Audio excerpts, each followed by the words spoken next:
اس ڈر سے عدالتیں کھولی کہ آپ کوئی آئین کی خلاف ورزی کرنے جا رہے ہیں. جن عدالتوں نے 68A کی آپ کی پٹیشن جو ہے اس کو عید کے بعد ریفر کیا اور حمزہ شہباز کی جو بطور وزیر اعلیٰ بننے کی پٹیشن تھی اس کو فوری طور پر نمٹایا, ان عدالتوں سے آپ دوبارہ جوڈیشل انکوائری کی درخواست کر رہے ہیں, تو کیا ان کے فیصلوں کو آپ مانیں گے؟ اچھا, میں ایک اور چیز بتا دوں کہ 27ویں رات کو انشاءاللہ ہم شب دعا کر رہے ہیں. اس رات کو ہم سب دعا کریں گے, سارے ہمارے جدھر بھی, میں پاکستانیوں کو کہہ رہا ہوں, میں صرف اپنی پارٹی کو نہیں لوگوں کو کہہ رہا, اور اس لیے ہم کریں گے کہ یہ حقیقی آزادی کی جو ہماری مارچ ہے اس کو اللہ کامیاب کرے. میں جو آپ کا سوال ہے, دیکھیں ہمیں اپنی عدالتوں کو اور اپنی عدلیہ کو مضبوط کرنا چاہیے, ہمیں ان کے اندر کانفیڈنس رکھنا چاہیے. عوام جو ہوتی ہے, عوام بھی ایک بہت بڑا پریشر ہوتا ہے امر بالمعروف کا. عوام بھی کہتی ہے سب کو کہ سیدھے اچھائی کے ساتھ کھڑے ہو, برائی کے خلاف کھڑے ہو. ہمیں بھی اپنی عدالتوں کو کہنا چاہیے کہ آپ کے سامنے ہے کیا 63A, یعنی کہ جن لوگوں نے اپنے آپ کو بیچا ہے اور بے شرمی سے بیکے ہیں, اور جنہوں نے اپنے حلقوں سے اور جمہوریت سے غداری کی ہے, کیا ان کے لیے عدالتوں کو فوری طور پہ ڈے ٹو ڈے ہیئرنگ کر کے ان کے کیس نہیں سننے چاہیے؟ قادر آپ کے پاس آ رہے. قادر سر یہ بتائیں کہ کانسپریسی کا لفظ تو پہلے والے اعلامیہ میں بھی نہیں تھا اور نئے والے اعلامیہ میں بھی نہیں ہے. بیرونی مداخلت والا تو انہوں نے پہلے والے اعلامیہ کو بھی تسلیم کر لیا, تو پریکٹس ایسی کی گئی. اور دوسرا یہ کہ دفتر خارجہ میں پہلے یہ خط چھپانے کی کوئی اٹیمپٹ کی گئی, ایسی اطلاع بھی آ رہی ہے کہ یہ خط پہلے وزیر خارجہ سے بھی چھپانے کی, یہ سائفر جو ہے چھپانے کی کوشش کی جاتی ہے, وہ تو بعد میں. اچھا, پہلے ایک اور میں چیز سائفر کا بتا دوں. یہ جو مراسلہ ہے, دیکھیں یہ میں نے یہ کہیں سنا ہے کہ جی اس طرح کے تو اور بھی مراسلے آتے رہتے ہیں. جو بھی یہ کہہ رہا ہے اس سے زیادہ جھوٹا اور بے شرم آدمی نہیں ہے. کبھی اس طرح کی زبان استعمال نہیں کی جاتی ڈپلومیٹک ٹرمز میں. کبھی بھی ایک چھوڑے کہ ہم 22 کروڑ لوگ ہیں, ایک چھوٹے سے بھی کوئی 50 لاکھ کی بھی آبادی کا نیوزی لینڈ ہونا, اس کے پرائم منسٹر کو بھی اس طرح کا دھمکی کوئی نہیں دیتا. ایسے کبھی اس طرح کی دھمکیاں نہیں دی جاتی. اور جب دھمکیاں دی جاتی ہیں تو میں نے آپ کو گنا دیا کہ ایک دفعہ ذوالفقار علی بھٹو کو دھمکی ملی تھی, ایک دفعہ مشرف کو دھمکی ملی تھی جب چاروں شانے چت ہو کے اس کی جنگ میں لے گئے تھے. اور یہ جو دھمکی ملی ہے, یہ ایسی دھمکیاں نہیں ملا کرتی. اور یہ میں سمجھتا ہوں کہ ہمارے ملک کے لیے سب سے شرمناک چیز ہے کہ وہ قوم جو لا الہ الا اللہ کا نام لیتی ہے کہ ہم تو اس کے نعرے پہ آزاد ہوئے تھے, وہ اس طرح کی دھمکیوں کے سامنے جب گھٹنے ٹیک دیتی ہے اور اس کی سازش, ان کی دھمکیوں کے بعد سازش کامیاب ہو جاتی ہے, اور کوئی شک نہ اس میں کرے کہ اس سے بڑی سازش پاکستان میں ہوئی نہیں ہے جو یہ ہوئی تھی. لندن میں نیا پاکستان سر 2 دن سے ملاقاتوں کا سلسلہ جاری ہے, اس پہ ذرا کمنٹ کریں سر. بس میں یہی کہہ رہا ہوں کہ دیکھیں نا, جب آپ کے اندر کوئی شرم ہی نہیں ہوتی کہ پہلے آپ 20 سال لوگوں کو کہتے ہیں کہ زرداری کہتا تھا وہ نواز شریف کرپٹ ہے, وہ کہتا تھا وہ کرپٹ ہے, پیٹ پھاڑ کے پیسے نکالنے تھے اور وہ ان کی تقریریں سننے پہلے, اور کوئی شرم ہی نہیں ہے.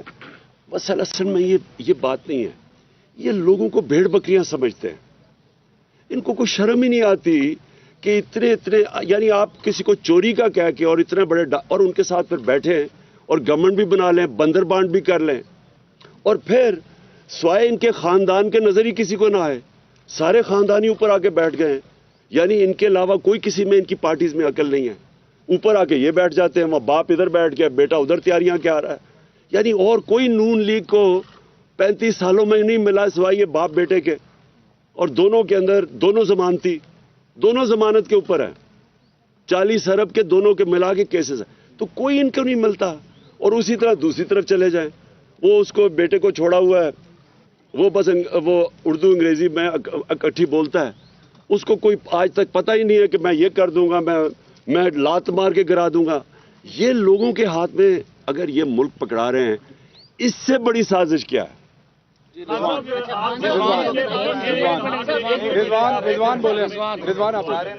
آپ کی حکومت کے بہت سارے ایسے اقدامات تھے جو موجودہ حکومت ریورس کرنے جا رہی ہے, اس میں اوورسیز پاکستانیوں کا ووٹ، EVM مشین. اب جب حکومت میں وہ بیٹھے ہیں، ان کے پاس پارلیمنٹ میں قانون سازی کا بھی اختیار ہے. پھر آگے یہ بھی کہا جا رہا ہے کہ شاید کچھ سیٹوں پر وہ ضمنی الیکشن کر کے وہ اس طرح کے بھی چیزیں کریں. تو اس ساری صورتحال میں آپ کا لائحہ عمل کیا ہوگا کہ وہ ایسے اقدامات جو آپ کی حکومت نے کیے تھے ان کو ریورس نہ کیا جائے؟ سر اس میں ضمنی لے لیں کہ الیکشن کمیشن کی جانب سے آپ کی پارٹی کو کے خلاف جو فارم فنڈنگ کیس ہے اس میں اور بالخصوص آپ کے اوپر کوشش کریں نااہلی کے حوالے سے، کیا کہیے گا؟ Thank you sir. دیکھیں، میں آخری جواب دیتا ہوں کیونکہ میں چاہتا ہوں کہ آپ مراسلے کو سامنے رکھیں. سازش ثابت ہو گئی ہے. پہلے کہہ رہے تھے، شہباز شریف نے کہا تھا کہ جی اگر مراسلہ صحیح نکلے گا تو وہ میرے ساتھ آ جائے گا. خدا کے واسطے میرے پاس نہ آنا. تمہارے طرح کے چور کو میں اپنے ساتھ نہیں رکھ سکتا. لیکن کم کم معافی تو مانگو میرے سے کہ کہہ رہے تھے میں ٹھیک نہیں کہہ رہا. اب تو کلیئر ہو گیا نا کہ وہ جینوئن ہے. اور جو آقا جن کے سامنے آپ بوٹ پالش کرنے کے ماہر ہیں، اب تو ثابت ہو گیا نا کہ انہوں نے ہی بھیجا تھا. اس لیے ایک منٹ ٹھہر جائے. دیکھیں میں آپ کو دونوں چیزوں کا پہلے بتا دوں. دیکھیں EVM مشینز کا ہم نے کیوں کہا تھا. EVM مشینز کا جو اگر آپ ساری جوڈیشل کمیشن 5 ہفتے کی بیٹھی تھی سپریم کورٹ کے اندر، اوپن ہیئرنگ ہوئی تھی اس میں. اگر ان کی جتنی بھی سپریم کورٹ نے 30-40 تجویزات دی تھی، اگر آپ ان سب کو دیکھ لیں تو اس میں سے ایک نتیجہ نکلتا ہے کہ اگر آپ نے الیکشن بہتر کروانا ہے EVM مشین لے آئیں. یہ جوڈیشل کمیشن کا نچوڑ تھا. سارا جو فارم 15 نہیں ہے، 16 نہیں ہے، ریکارڈ کیپنگ نہیں ہے، اس سب کا جواب ایک میں تھا. ریجیکٹڈ ووٹس سب کا ایک ہے کہ اگر آپ کے پاس EVM مشینز ہو یہ سارا مسئلہ حل ہو جاتا ہے. نمبر 1، اوورسیز پاکستانیز یہاں 31 ارب ڈالر انہوں نے بھیجا پاکستان. ہماری دور میں سب سے زیادہ پیسہ بھیجا ہے. یہ پاکستان کا سب سے بڑا اثاثہ ہے. ٹوٹل IMF سے پیسہ ملا ہے 6 ارب ڈالر. 31 ارب ڈالر انہوں نے بھیجا ہے. ہم ان کو یا پوری سازش کے تحت ہم روک رہے ہیں ان کو ووٹ دینے کے لیے جو ان کا حق ہونا چاہیے. تو یہ جب دو چیزیں کریں گے EVM مشین اور یہ، اس سے کیا ثابت ہوگا؟ پاکستان کی جمہوریت کو نقصان. یہ جو مافیاز بیٹھے ہوئے جو سسٹم سمجھ بیٹھے ہیں کہ کیسے انہوں نے سسٹم کو چینج کر کے دھاندلی سے الیکشن جیتا ہے، یہ وہ ہوگا. ہم کوشش کر رہے ہیں فری اینڈ فیئر الیکشن کی. ان کی کوشش ہے کہ وہ پرانا طریقہ RO کو پیسہ کھلاؤ، نیچے سے سٹاف کو پیسہ کھلا دو، وہ جناب جعلی وہ ووٹیں ڈال دو. یہ اور پھر انہوں نے ووٹس بنائی ہوئی ہیں ہر حلقے کے اندر جعلی ووٹس. یہ سارا کچھ ختم ہو جاتا ہے EVM مشین سے. اس لیے یہ اس کو ختم کرنا چاہتے ہیں. ساری تنظیموں کو گراؤنڈ